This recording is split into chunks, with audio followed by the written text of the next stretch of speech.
So with sandblasting, there's single processing and then there's double processing. And when you're cutting the stencil, you want to do it a little bit differently, or I do it a little bit differently for double processing.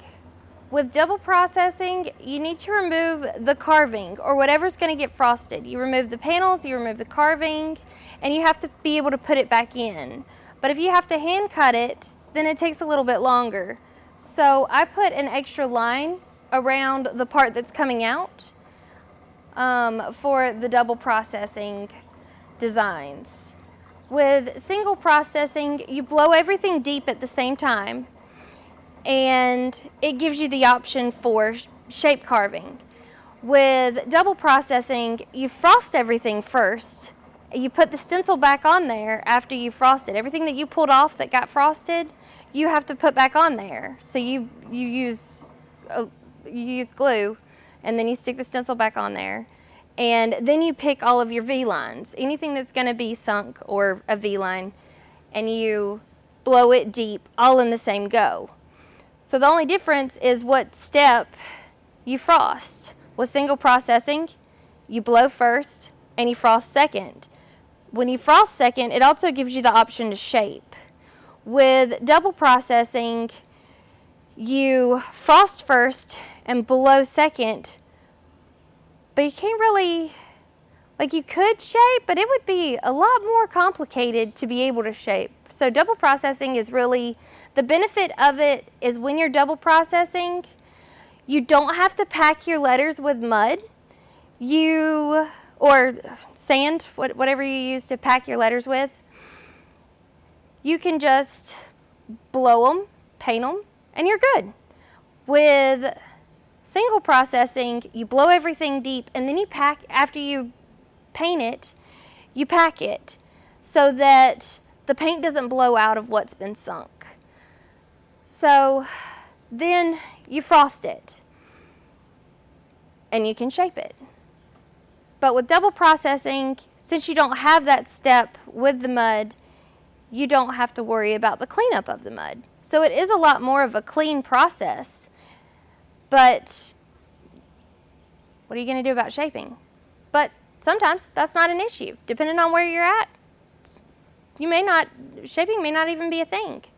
So if you're in a small area and say you've got an automatic sandblast, then double processing might be what's best for you. So as the person doing the drawings, you want to put an extra outline for the people that are going to be picking the stencil, or that's what I think would be the best thing to do. I don't do double processing. Nobody I know here personally and work with does it, but I have seen people and worked with people before briefly that did do double processing, and that was the best setup for their shop. They had a small area, they had an automatic sandblast machine, they patched it, ran it through, frosted it, came back out, put the stencil back on, sunk it, done. And just pull the stencil off, clean the glue up, no mud, no dirt, no nothing. Clean, very clean. So if that's the best thing for you, that's great. So I'm going to show you the difference in picking something that has the extra outline for double processing compared to trying to double process without the extra line. All right, so we're going to pretend that this is a footstone and that it's the right size. This is for single processing, how you would pick it if you were going to be single processing. Separate the clear part, just pull it off. You will have glue already on your stone.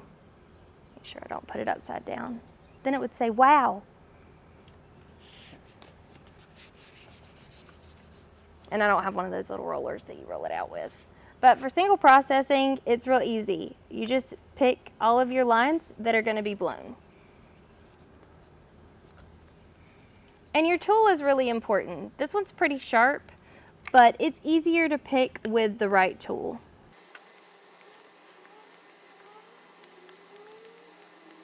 I'm getting the cardboard. All right, so This would go into sandblast just like this. And then they would paint it. So this will be V-cut, this will be V-cut, or skin cut, however you want it to be done. Then it'll get painted, and then this, once it's blown and painted, this inside comes out.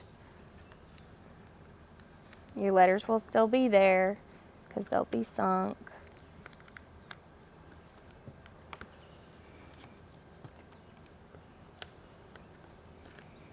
This rubber protects the polish. So then you would just frost that and you'd have a nice little frosted panel. Single V-line panel with the word mom on a footstone. Now we're gonna do double processing and the difference.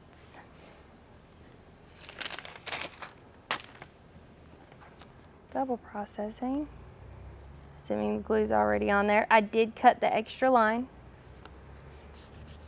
on this one, extra outside line. So with this one, you actually want to get this part to lift out so that you have the raw rock exposed. Keep this part so you can stick it back on there and it doesn't get a bunch of stuff from sandblast, dust and all that stuff that is definitely at sandblast. Keep that. So then you would frost this whole part. And once it's frosted, you spray it off with the air hose, get your piece back, and then get it to fit just right. Probably you'd put glue on there. But make sure it fits perfect. So then you pick it. It's because I don't have glue.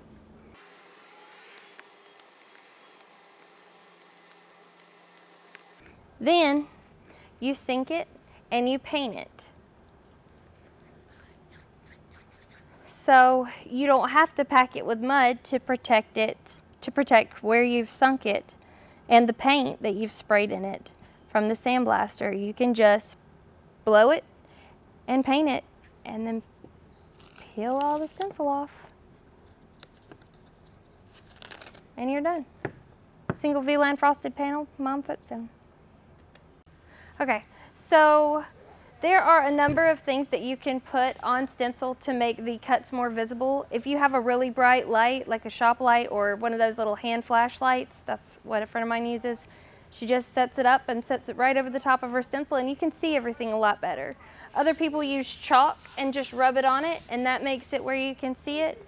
And then I made it a spray where you just spray it on there.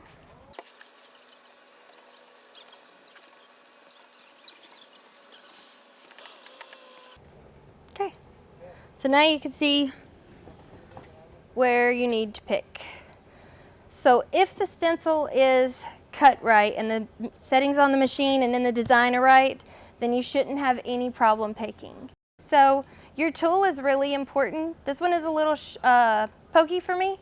I like it to be a little more blunt, but this one works really well.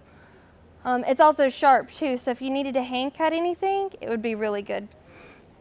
So pressure has the majority to do with how easy something is to pick.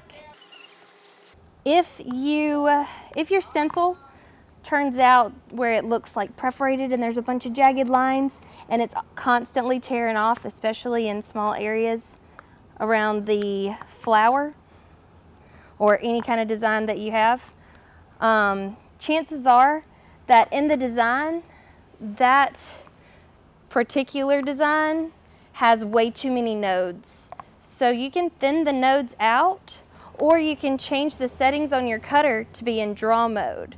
And draw mode makes your machine think that it is cutting vinyl instead of stencil.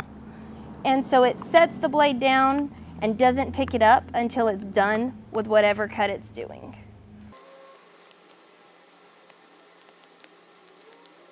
But it should not be incredibly difficult to pick if your pressure is right and your design is right.